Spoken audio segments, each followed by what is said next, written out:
O Brasil é o maior país espírita do mundo, como é o maior país em número de testemunhas de Jeová.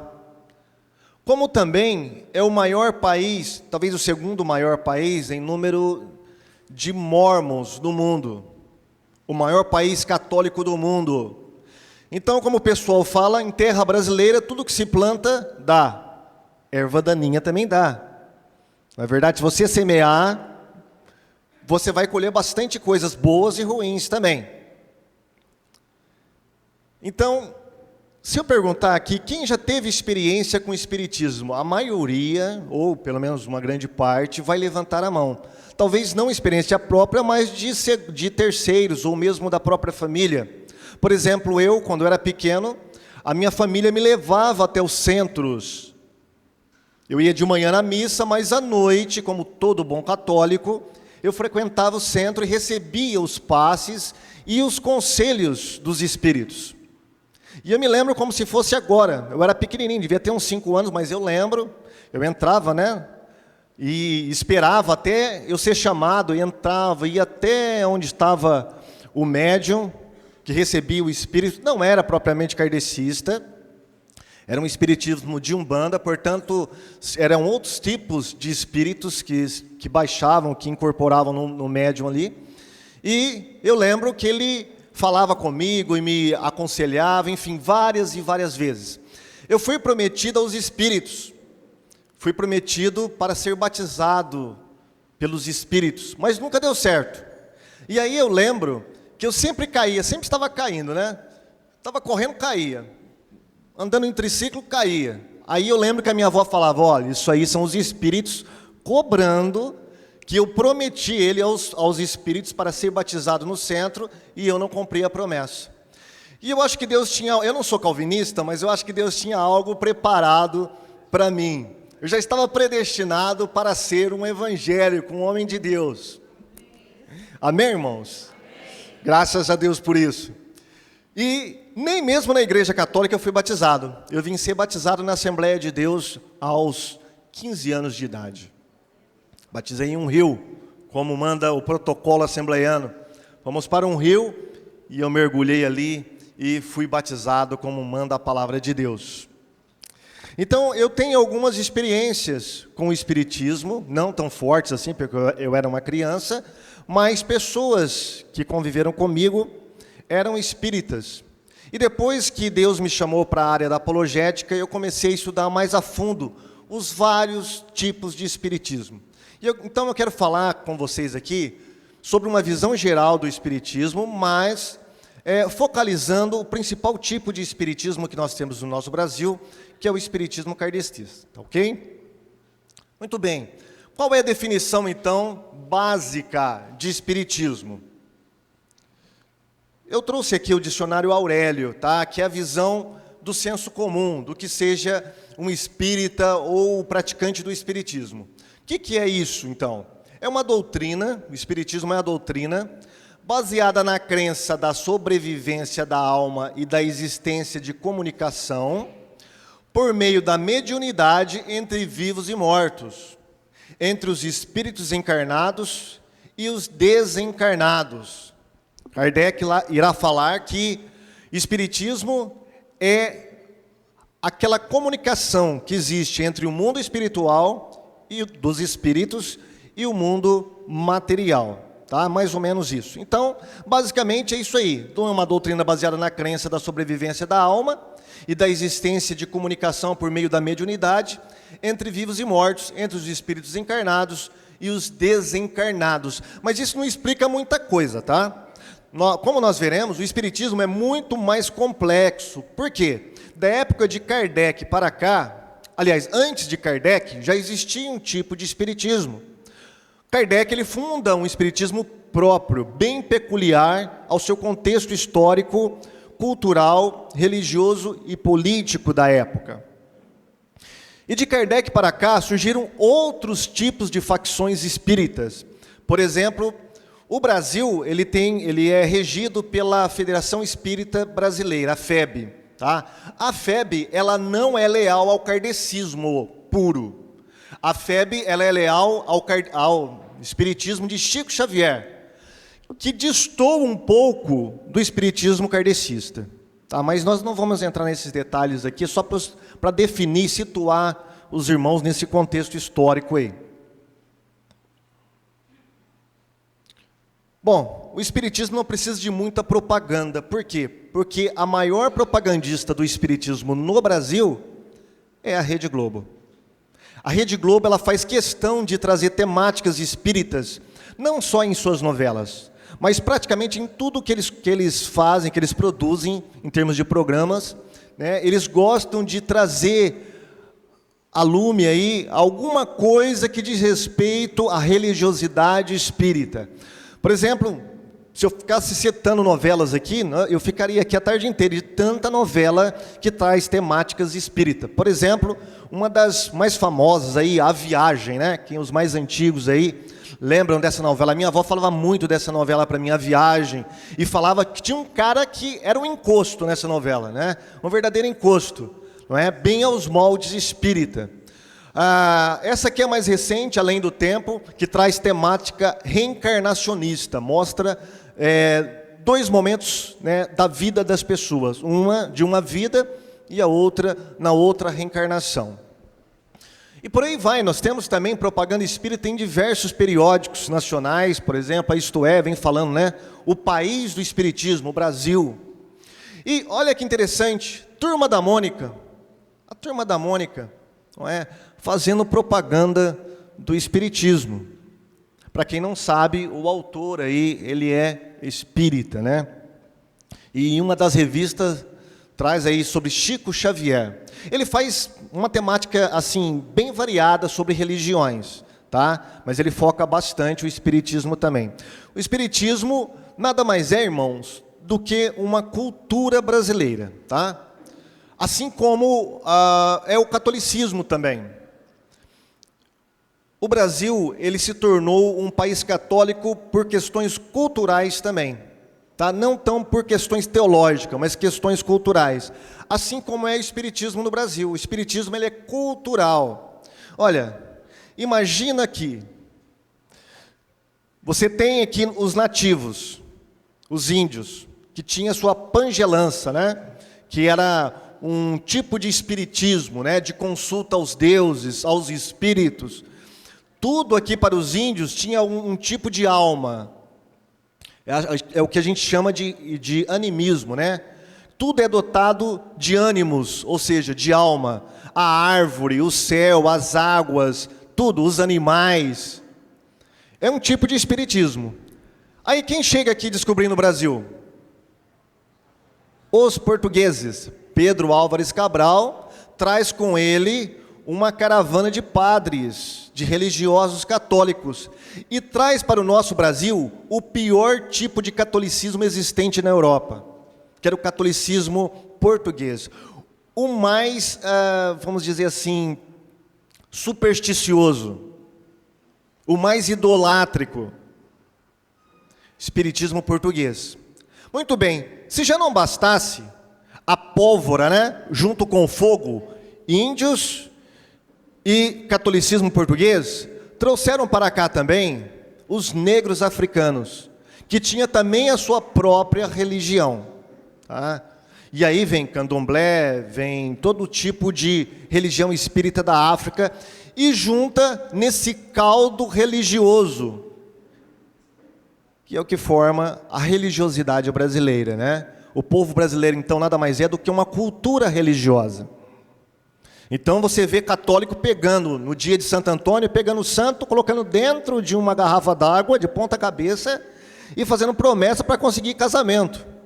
Ao invés de ir no salão de beleza, né, se embelezar, para conseguir um noivo ou algo parecido, não, vai pegar o coitado lá e virá-lo de ponta cabeça dentro de um balde de água, de um copo de água, sei lá, para conseguir lá os seus pretendentes. Então, esse é o tipo de catolicismo que a gente tem. Se nós formos afastar um pouquinho de São Paulo para a região Nordeste, nós vamos encontrar mais catolicismo beirando mesmo ao espiritismo, lá na região Nordeste. Não é? E aqui na região Centro-Oeste, mais para o Rio de Janeiro e também para o Sul, nós temos muita influência do espiritismo tipo candomblé e umbanda mesmo. Tá? E aqui, na nossa região aqui, o catolicismo prevalece com uma força muito envolvente também. Então nós temos espiritismo, catolicismo e religiões africanas. Olha que caldo religioso que nós temos. E formou o povo brasileiro dessa maneira, né? Todo supersticioso, todo dado a mandingas e feitiços e promessas a santos e consultas enfim. Talvez isso explique um pouquinho, porque muitas igrejas ditas neopentecostais, elas sofrem influência e também elas foram buscar, plagiaram muitas práticas do espiritismo. Eu posso citar o nome de algumas aqui, mas eu gostaria de citar uma bem clássica mesmo. Igreja Universal do Reino de Deus. A Igreja Universal do Reino de Deus nada mais é do que um plágio do espiritismo. Deixa eu contar uma experiência para vocês que eu tive na minha cidade. Na minha cidade tem uma catedral enorme da Igreja Universal. E naquela época, isso são uns 10 anos mais, muito mais, isso há uns 25 anos atrás, eu estava procurando serviço, 3 horas da tarde, andando, porque não tinha dinheiro, né? Quem está procurando serviço não pode andar de carro, tem que andar a pé. Estava procurando serviço e tal, entreguei alguns currículos e estava voltando a pé para minha casa. Estava o sol muito quente, ia passando em frente a uma igreja universal, a catedral.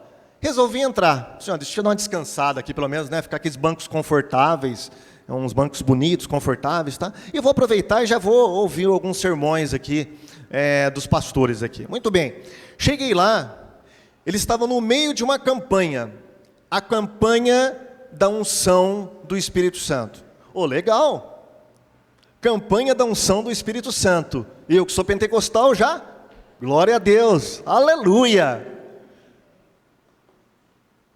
Meu sorriso foi caindo cada vez mais. Por quê? O bispo pegou um bonequinho e falou assim, esse boneco vocês vão levar para casa de vocês. Pegou uma seringa com óleo. Essa seringa vocês também vão levar para casa. E vocês vão ser cheios do Espírito Santo. Vocês vão pegar esse boneco, pegar essa seringa e espetar a seringa no boneco e injetar esse óleo. Esse boneco representa você e o óleo é o Espírito Santo. Quando você injetar esse óleo, você vai ser cheio do Espírito Santo. Fácil assim, né? Ser cheio do Espírito Santo. É para mostrar para vocês, irmãos, como que se a gente não tomar cuidado, não nos centralizarmos na palavra de Deus, unicamente na palavra de Deus, a gente corre o risco de escorregarmos para esse caldo religioso, supersticioso, que é o Brasil. Quem assistiu o jogo da Copa ontem? E passou raiva, né? Muito bem. Ontem a Rede Globo fez a propaganda de um feiticeiro. Um cara lá, um russo que apareceu lá torcendo para o Brasil, né? Parecia um cara esquisito. E aí já, olha, o feiticeiro, vai nos dar sorte o feiticeiro, nos deu sorte o feiticeiro.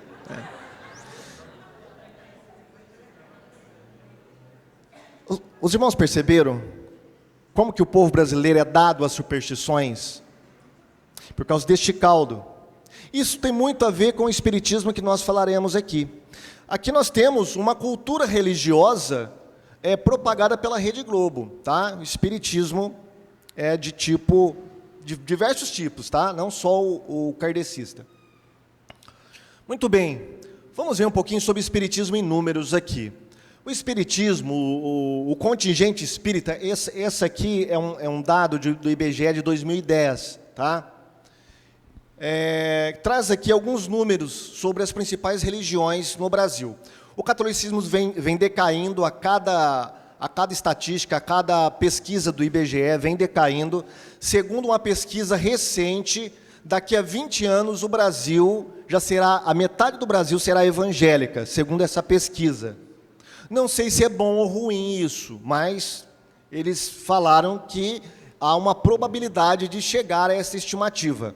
Mas, por enquanto, nós temos 64% de católicos, 22% de evangélicos, é lógico que eu acho que tem mais, que foi feita em 2010 essa pesquisa, né? Já está quase 10 anos defasada, e quase 4% de espíritas. Mas espíritas aí engloba todo mundo que se diz espírita, tá bom? Não é o espiritismo que nós trataremos aqui. O espiritismo kardecista mesmo, ele é muito forte no Brasil, ele influenciou muitas personalidades intelectuais em nosso país, principalmente a classe médica, tá? Você pode ver que tem bastante médico kardecista, né, dentro dessa classe aí. Isso aqui funciona, pastor? Tá aqui. O livro dos médiuns, o livro principal, um dos principais de Kardec, tá? Ele já completou 161 anos. Já venderam mais de 200 milhões de exemplares. Não é pouca coisa. O mercado editorial espírita já ultrapassou 4 mil títulos editados e 100 milhões de exemplares vendidos. É algo que realmente considerável, tá? Agora, puxa vida, mas 3 milhões... Se a gente for contar o espiritismo mesmo, aí, o espiritismo kardecista, tem mais ou menos aí uns 3 milhões de pessoas. Tá? Mas como que vende tanto isso aqui? É justamente o que eu acabei de falar. O católico que se diz católico vai à noite no centro espírita. Um exemplo era eu e a minha família. Então, se a gente for pegar aí 64% de católicos aqui e realmente for lapidar, for passar na peneira, isso aqui cai pela metade, de católico de verdade, tá? Ou até menos. Talvez uns 20% de católico no Brasil, tá? O resto é tudo miscigenação, tá? Vai em centro espírita, vai no budismo, vai em outras religiões, ele vai na igreja católica, vai na igreja evangélica, é uma bagunça total. Então, o Brasil, ele consome muito espiritismo, muito doutrina espírita. Agora, a origem do espiritismo, e aí nós já entraremos realmente na vida espírita, né? Ela tem a sua origem fincada lá na antiguidade, nas grandes religiões, por exemplo, da Babilônia, no hinduísmo, por exemplo, no jainismo, religiões da China. Tá? O budismo também a gente pode colocar aí sobre alguns aspectos também que vai refletir doutrinas espíritas, tá? Mas essas religiões, essas egípcias, babilônicas, elas não podem ser chamadas de espiritismo, de espírita, tá bom? A palavra espírita e espiritismo foi uma palavra cunhada por Kardec, ou seja, foi ele que deu origem a essas palavras para diferenciar de outras religiões que também acreditavam no espiritualismo. Espiritualismo é ao contrário de materialismo. Então, todas as religiões que de uma forma ou de outra acredita que existe algo além do materialismo, na visão kardecista é chamada de espiritualismo. E os seus praticantes são os espiritualistas. Por exemplo, católicos e evangélicos entrariam na definição kardecista de espiritualista e espiritualismo, tá? Mas não é espiritismo ainda. Por quê? Porque o espiritismo, ele tem algumas peculiaridades, algumas particularidades que só Kardec colocou lá quando foi fundar a sua religião.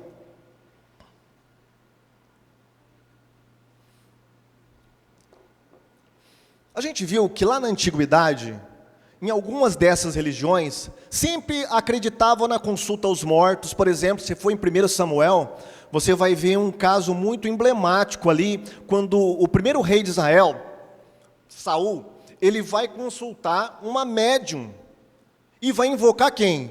Tentar invocar o espírito de Samuel. Inclusive os espíritas usam muito esta passagem, de modo descontextualizado, né, para tentar ali forçar uma prova de consulta aos mortos nas páginas do Antigo Testamento. Mas o que prova essa passagem? Prova que ao redor de Israel, as nações, elas já tinham essa ideia de invocação dos mortos. Porém, Deus proibiu terminantemente isso ao povo de Israel. E proibiu por quê? Porque de fato poderia se invocar os mortos, como alguns apologistas espíritas falam, olha, se Deus proibiu, é porque de fato poderia se invocar o espírito dos mortos. Isso prova que os mortos podem ser invocados. É claro que não. Isso é uma falácia, isso é um erro de raciocínio.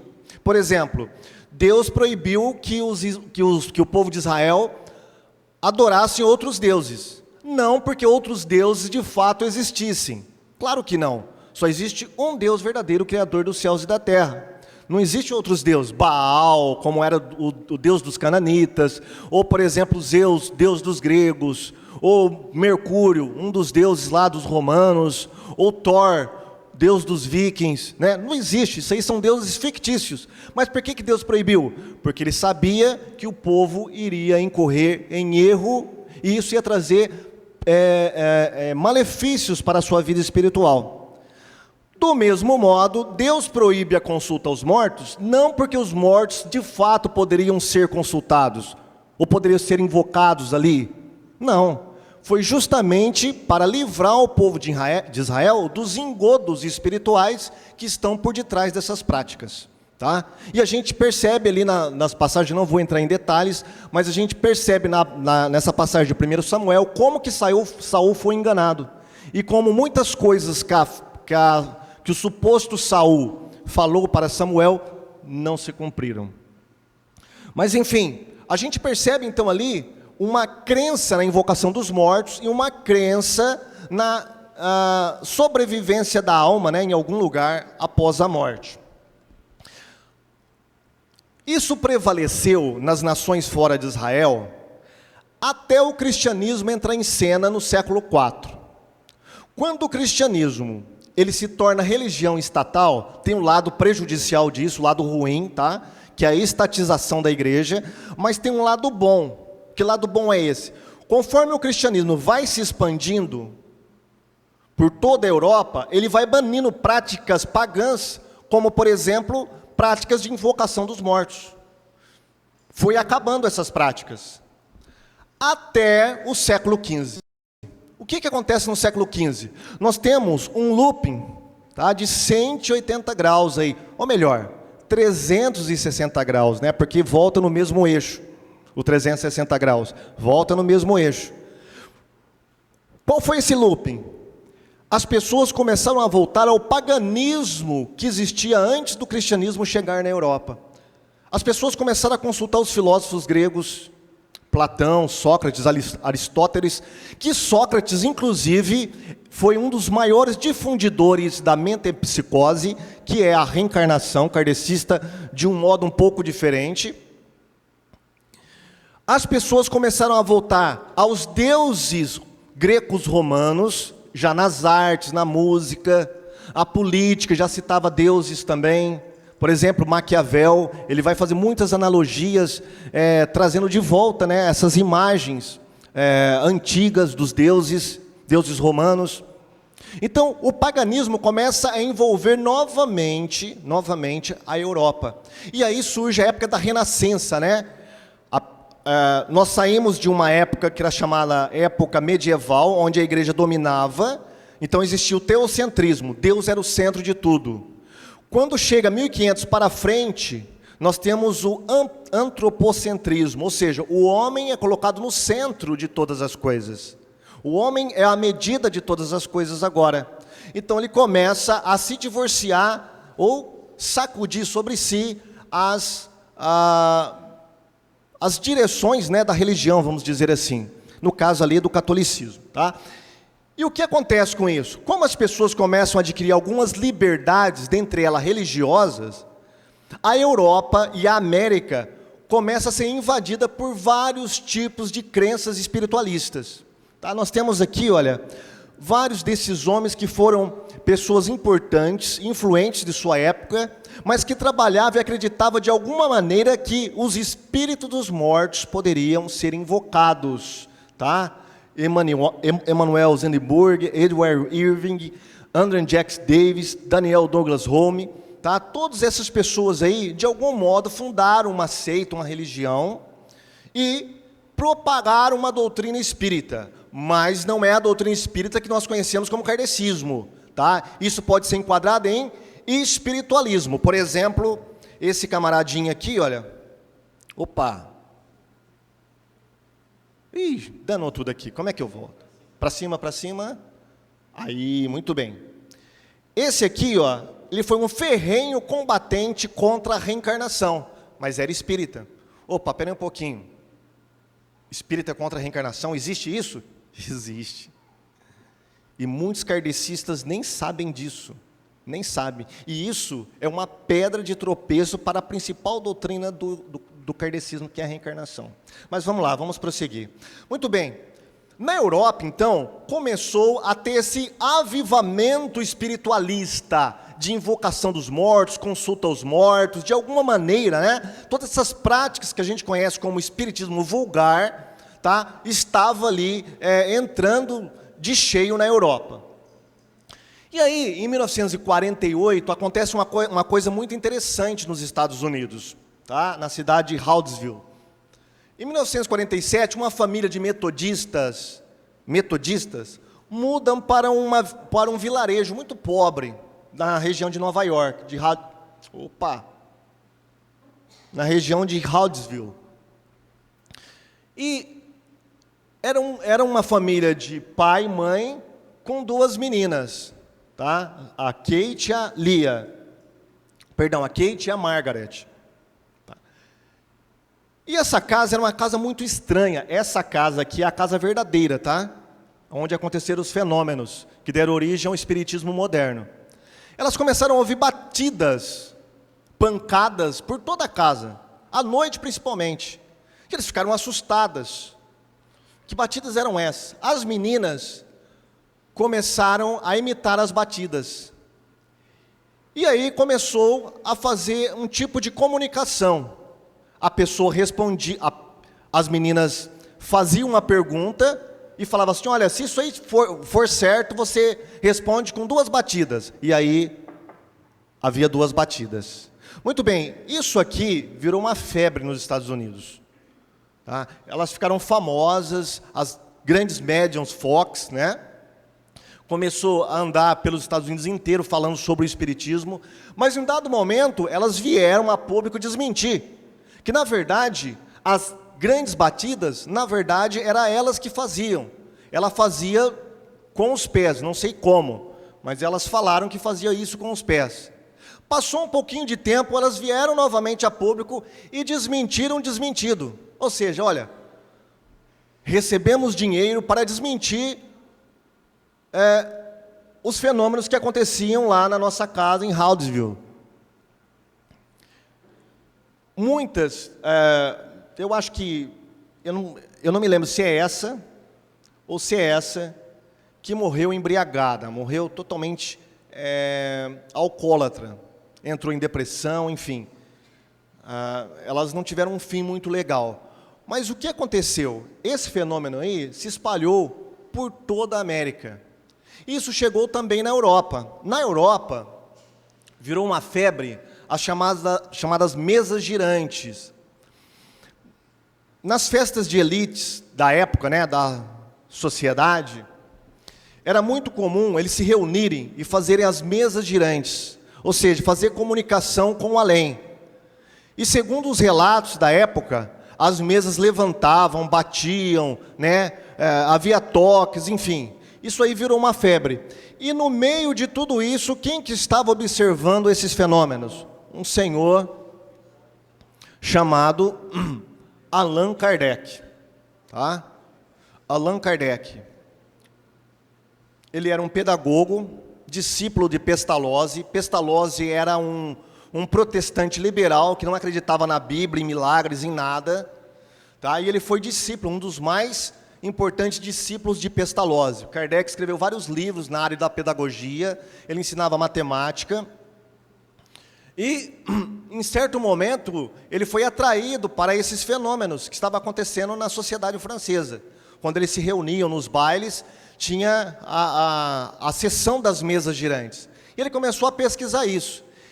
Existia 2 respostas para isso. Uma, que era do magnetismo ou mesmerismo, Anthony Mesmer, que deu origem ao mesmerismo, falava que isso era a projeção da pessoa, chamado magnetismo animal. Então, as pessoas que estavam ali, que colocavam a mão sobre aquelas mesas, elas, na verdade, estavam passando energia para elas, para esse objeto, e esse objeto, ele levantava com a energia dessas pessoas.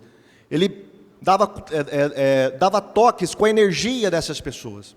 Essa era uma das respostas. A outra resposta era que isso era uma mensagem dos espíritos. E foi essa resposta que agradou Kardec. Ele começou a pesquisar, então, sobre esse tema. E ele foi levado para um grupo que já estudava sobre isso. Então, ele começou a fazer algumas pesquisas. Kardec, irmãos,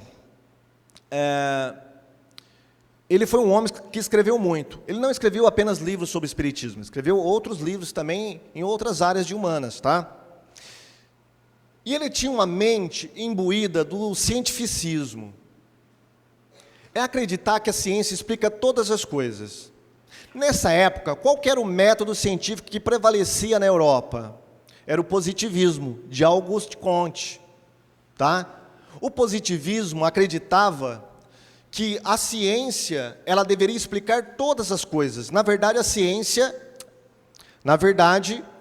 a ciência seria a religião do futuro da humanidade. Tanto é que ele escreveu o Catecismo Positivista. Existe uma igreja positivista no mundo inteiro, só existe uma no Brasil, que é lá no Rio de Janeiro, a Igreja Positivista do Brasil. E qual que era o lema do positivismo? Ordem e progresso. Opa, eu já li isso em algum lugar. Onde está escrito ordem e progresso? Bandeira brasileira. Sabe por quê? Porque quem fez a República, quem trabalhou na democracia brasileira, foram os positivistas. E foram eles que bordaram na nossa bandeira, ordem e progresso. Olha que interessante. Kardec começou a juntar doutrinas religiosas do Oriente, do budismo, do hinduísmo, do judaísmo, de outras religiões, com a metodologia científica da Europa na época, que era o positivismo. Ou seja, ordem e progresso. O que ele fez? Ele reuniu vários médiuns, né, e começou a interrogar esses médiuns sobre um monte de coisas. E aí surgiu o Livro dos Espíritos, que é esse primeiro livro aqui, em 1957. Tá? Depois dele vieram o Livro dos Médiuns, tá? Que é esse livro aqui. Um pouquinho antes ele escreve o que é o Espiritismo, que é um livro onde ele vai fazer várias respostas aos questionamentos de ateus, do catolicismo e de outros espíritas também, que estavam contestando o espiritismo dele. E aí depois ele escreve o Livro dos Médiuns para tentar doutrinar, né, como que um médium deveria se portar. Depois ele escreve o Evangelho segundo o Espiritismo. Olha que interessante. Kardec, ele pega uma doutrina muito básica do Oriente, que é a reencarnação, e traz ela para os moldes ocidentais e cientificistas da Europa do século XIX. A reencarnação, por exemplo, no hinduísmo, não é vista com bons olhos. Ninguém quer reencarnar no hinduísmo. Sabe por quê? Porque a reencarnação no hinduísmo, ela pode regredir. A pessoa pode reencarnar, por exemplo, numa barata. É verdade. Pode reencarnar, por exemplo, numa vaca. Por isso que eles têm a vaca como sagrada também. Num macaco, em qualquer um animal ali. Já pensou? Você pisar numa barata, você pode estar pisando na sua sogra que faleceu. Ou na sua tia, ou sei lá, quem lá que já morreu da sua família. Pode reencarnar naquilo ali. Então, essa era a ideia, mais ou menos, da reencarnação no hinduísmo, nas religiões orientais. Agora, olha que interessante, quando Kardec, ele pega essa doutrina e traz para o Ocidente, ele dá uma nova roupagem para ela, uma roupagem de ciência para ela. Lembra que o positivismo é ordem e progresso. Portanto, a reencarnação kardecista, ela nunca regride. Ela no máximo estaciona, mas a tendência é progredir sempre. Esta é a lei está escrito lá no túmulo de Kardec. Sempre progredir, até se tornar um grande espírito de luz. É o que almeja todo espírito kardecista, todo espírita kardecista. Tá? Então, Kardec, o que ele faz? Ele pega essas doutrinas e dá uma nova roupagem científica nelas. Eu não quero entrar aqui em detalhes da metodologia que ele usou para publicar esses livros aqui, para consultar os médios, os espíritos. Tá? Na minha pós-graduação de Sociologia, o meu TCC, a minha monografia, foi sobre espiritismo kardecista. Eu trabalhei sobre o livro de A Gênese, de Kardec. Nós vamos ver depois aqui no próximo slide. O livro A Gênese, capítulo 6 de A Gênese. O capítulo 6 de A Gênese é uma consulta que Kardec faz a um médium, Camille Flammarion, que era um cientista francês na época. Se você jogar no Google lá, procurar Camille Flammarion, você vai encontrar. Ele descobriu, ele fez algumas descobertas astronômicas aí, e ele era um cara conhecido. E esse cientista, ele se portou como médium para receber o espírito de quem? De Galileu Galilei, o grande cientista da Europa. E nesse capítulo 6, esse tal espírito do Galileu vai falar para ele como que se formou o céu e a terra, as estrelas, os cometas, enfim, todo o universo. Ele vai dizer, né? Revelação dos espíritos, ou melhor, do espírito de Galileu. E isso foi tomado muito sério por Kardec. Tá? Ali realmente, para ele, estava o espírito de Galileu ali encarnado, ali, ou baixado, né? Naquele cientista. Só que o mundo passa, a Terra roda e a ciência avança. Se você pegar hoje o que está escrito na Gênesis capítulo 6 e comparar com as descobertas científicas de hoje, você vai dar risada. O que o espírito de Galileu revelou ali para Kardec, está no livro A Gênese, nada mais era do que o conhecimento que o médium tinha como cientista da época. Era o conhecimento limitado da ciência da época. Então essa foi a minha dissertação, né? Vamos dizer assim, não dissertação, mas o meu TCC ali na minha pós-graduação em Sociologia na faculdade. Né? Inclusive, até o meu orientador depois me pediu o meu TCC, porque ele queria estudar mais sobre isso. Ele queria ver sobre essas contradições aí, e foi muito interessante. Então, Kardec, ele pega essas doutrinas orientais e traz para o Ocidente, dá uma nova roupagem, dá um upgrade, né, que fala, né, nelas. 15 minutos, estou sendo orientado aqui, 15 minutos pelo bispo Tarles, senão ele tem um chicote aqui do lado. Falou que passou um minuto, cada minuto tem uma chicotada, igual o Paulo, 39 chicotadas. Mas vamos lá. Ele escreve depois O Céu e o Inferno, que é um outro livro que ele vai tratar sobre vida após a morte, também a questão do céu, do inferno, da questão do purgatório e tal. A Gênesis, que é esse livro que foi o meu livro base lá, do meu TCC, onde ele vai falar mais sobre a questão de onde viemos, tal. Nesse livro, ele vai falar, se eu não me engano, não sei se é nesse livro ou no outro, que ele vai falar sobre a origem do homem, que ele adotava a evolução de Darwin também. E obras póstumas, não faz parte do Pentateuco kardecista, tá? Mas é uma coletânea de escritos de Kardec que depois da morte dele foram reunidos neste livro aqui. Esse livro aqui é muito interessante, sabe por quê? Porque neste livro tem uma profecia. Kardec fala que voltará reencarnado para terminar a sua obra. E aí, meu irmão, aí é tanto espírita que fala que é a reencarnação de Kardec. Por exemplo, o próprio Chico Xavier, muitos acreditavam que ele era Kardec reencarnado, o que é negado por outros espíritas. Por exemplo, Alziro Zarur falava que era a reencarnação de Kardec, que fundou a LBV. Então, cada maluco aí acha que é a reencarnação de Kardec. Por quê? Porque ele fez uma profecia que até hoje não se cumpriu, tá? E não vai se cumprir.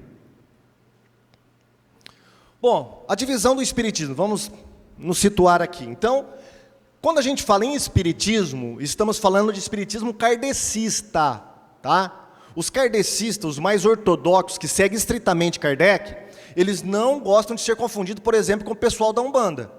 Não gostam. Eles falam que lá é um outro espiritismo, eles chamam de espiritismo pagão. Ou nem espiritismo eles chamam, tá? Ou espiritismo de terreiro, é os chamados cultos afro. Aí entra candomblé, umbanda, quimbanda e por aí vai. Tá? Espiritualismo vulgar, a gente tem desde a astrologia até ciganos, esse tipo de espiritismo aí, tá bom? E o autoespiritismo, ou científico, ou também chamado espiritismo de mesa, que é o kardecista. Ok? Só para situar os irmãos aí nessas divisões do espiritismo. Reivindicações do espiritismo, vamos lá. Kardec, quando escreveu o Evangelho segundo o Espiritismo, o que ele quis fazer? Ele quis agradar gregos e troianos. A alta sociedade francesa era uma sociedade intelectualmente pensante. Eles eram muito aversos. Os próprios franceses, né, até hoje, são aversos à religião. Desde a época da Revolução Francesa, né, tal, que eles queriam se afastar da religião e tal. Até hoje eles são um pouco aversos aí à questão religiosa. Eles não são muito dados à religião. E Kardec, para agradar a sociedade francesa, colocou uma roupagem científica no espiritismo. Eu posso entrar depois em detalhes sobre essa questão de ciência kardecista, né? Que na verdade é uma falácia, não é ciência coisa nenhuma. Os próprios critérios que Kardec estabeleceu não foram cumpridos pelo próprio espiritismo que ele criou. Mas essa é uma outra história. E por um outro lado, ele quis agradar também algumas pessoas religiosas. E a religião dominante era o cristianismo no Ocidente. Para expandir o seu espiritismo, ele deu uma roupagem cristã a essa nova doutrina.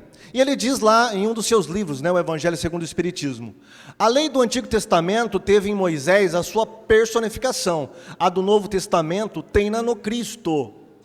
O Espiritismo é a terceira revelação da lei de Deus. Então Kardec acredita que o Espiritismo ele vem como uma etapa final, como uma revelação final de Deus. Primeiro começa com Moisés, depois vem com Jesus e por último vem o kardecismo, tá? Os espíritos de Kardec. Mas é uma coisa interessante, se o Espiritismo fosse de fato a terceira revelação da lei de Deus, ele não colidiria frontalmente nem com o Novo Testamento e nem com o Antigo Testamento. Por exemplo, no Antigo Testamento é bem claro alguns mandamentos de Deus contra o Espiritismo. E no Novo Testamento nem se fala. Mas prossigamos. Doutrina espírita. Qual que é a base da doutrina espírita, kardecista? Ele se baseia nos seguintes pontos: olha, na existência de Deus, na imortalidade da alma. Opa, imortalidade da alma. Aí os adventistas e testemunhas de Jeová vão falar: tá vendo? A doutrina da imortalidade da alma é pagã. Até o Espiritismo acredita nela. Opa, alto lá, calma aí. Cada macaco no seu galho. Não é bem assim. Vamos ver qual que é o tipo de imortalidade de alma que os espíritas acreditam. Não tem nada a ver com o que a Bíblia ensina. Nada, absolutamente. Ok? A gente vai ver que é uma coisa completamente diferente. Reencarnação, existência de outros mundos. Os espíritas acreditam que outros mundos habitados são habitados por espíritos. Por exemplo, a Terra, é um mundo em atraso, é um mundo de atraso, de purificação, vamos dizer assim. Então, as pessoas elas vêm de uma esfera mais inferior, aqueles espíritos mais atrasados, diz Kardec, vêm e povoam a Terra. Parabéns. Parabéns. Vem e povoa a Terra, para quê? Para se purificar, e aí ir povoando outros mundos mais adiantados. Pasmem, em A Gênese, capítulo 6, Camille Flammarion, falando pelo Espírito de Galileu, falou que a Lua era habitada por espíritos. Tinha um monte de gente na parte escura da Lua, na parte clara não. Porque aquela parte você consegue ver daqui da Terra, né? Naquela lá você não... Mas na parte escura da Lua era habitado. Mal ele sabia que na década de 60 o homem inventaria uma nave e chegaria à Lua. E não encontraria uma alma penada sequer. Nada. A Lua é inóspita. A Lua não é habitável. Portanto, é mentiroso que baixou lá no médio Camille Flammarion. Mas vamos lá. Opa, deixa eu voltar aqui. Guarda isso aí. Guarda, pastor João Flávio. Pastor João Flávio é... Caridade, né? A caridade, a questão da caridade. Fora da caridade não há salvação. Kardec deixa bem claro isso no livro O Evangelho segundo o Espiritismo.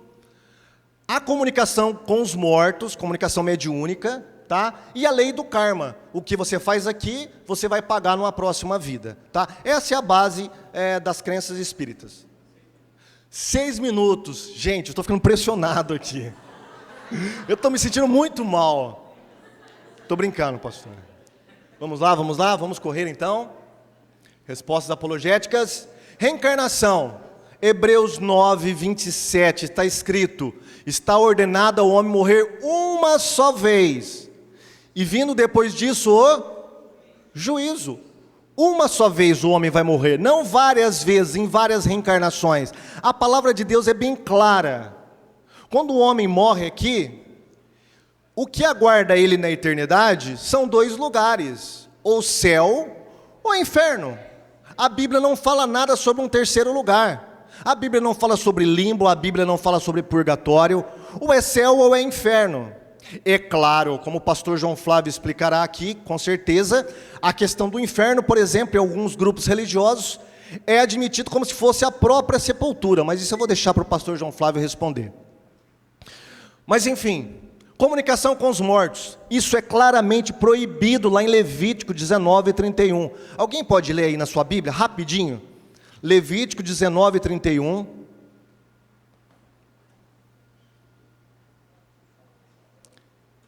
Gente, corre, porque senão o pastor Thales vai me dar uma chicotada aqui. Quem achou pode ler, gente, por gentileza.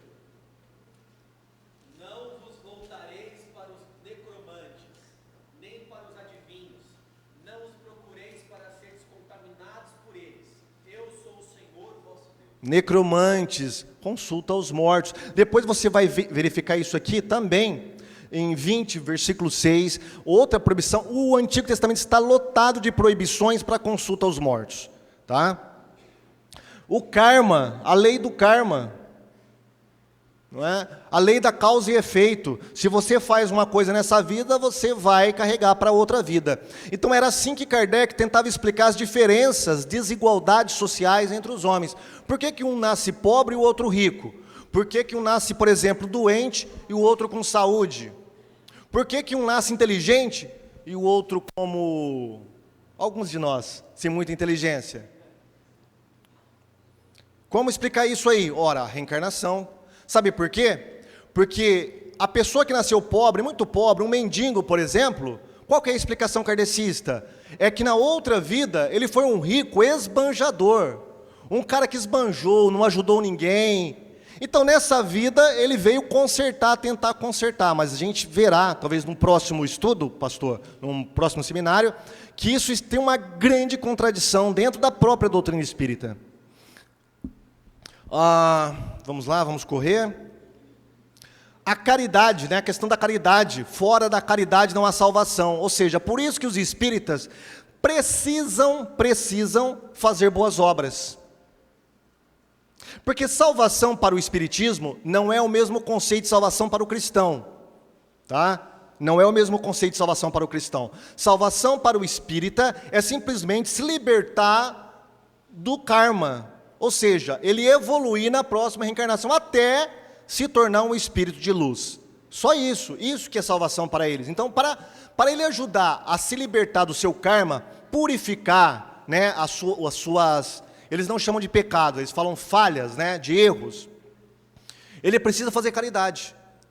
Então é por isso que os espíritos fazem muita caridade, porque isso está ajudando a própria pessoa a trabalhar o seu karma ruim.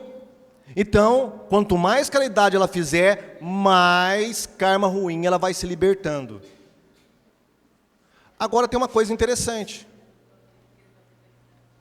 A doutrina da caridade anula a doutrina da reencarnação. Por quê?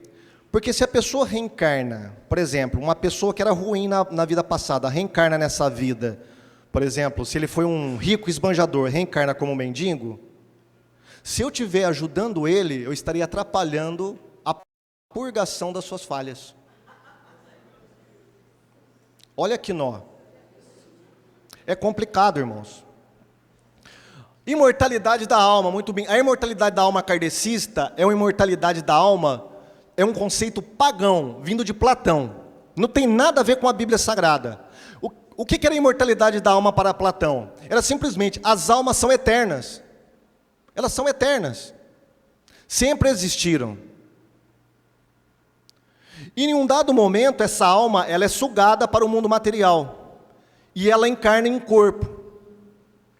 Só que a matéria ela não é tão boa. Para Platão existia dois mundos. O mundo das sombras e o mundo material. O mundo das sombras era o mundo real, era o mundo espiritual. Então para ele, toda alma tinha que se libertar do corpo. Doutrina gnóstica, que foi combatida pelo cristianismo no segundo século. Aliás, na primeira epístola de João, ele já toca nessa heresia, nessa doutrina do gnosticismo. É por isso que ele fala, ó, aquele que não confessa que Jesus veio em carne é o anticristo. Sabe por quê? Porque os gnósticos acreditavam que Jesus veio em corpo espiritual e não em corpo físico. Não em corpo físico. Então João falava assim, ó, se você não confessar que Jesus veio em corpo físico, você é um anticristo. E o espiritismo, ele acredita exatamente como o platonista. Ou seja, que a nossa alma é que é o eu verdadeiro, precisa se libertar desta matéria. A matéria ela é ruim, o corpo é ruim, não vale nada. É por isso que eles não acreditam em ressurreição do corpo. Muito bem. Então, a doutrina da imortalidade da alma dentro do espiritismo, ela é platonista, não tem nada a ver com a Bíblia Sagrada. A Bíblia fala sobre imortalidade da alma? Ela fala que a alma sobrevive? Fala em diversos versículos. Por exemplo, a história do rico Lázaro. Mostra claramente ali a questão dos dois morrerem, serem sepultados e depois, no além, erguerem os olhos. Capítulo 6, versículo 9 de Apocalipse. As almas que estavam debaixo do altar de Deus, conversando com Deus.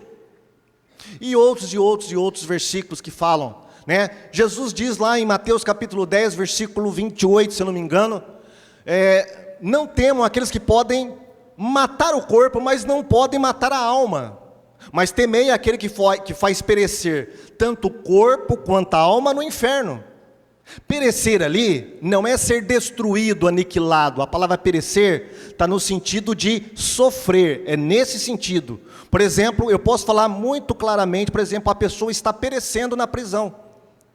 Isso não significa que ela está sendo destruída na prisão, simplesmente ela está sofrendo, está em agonia naquele local.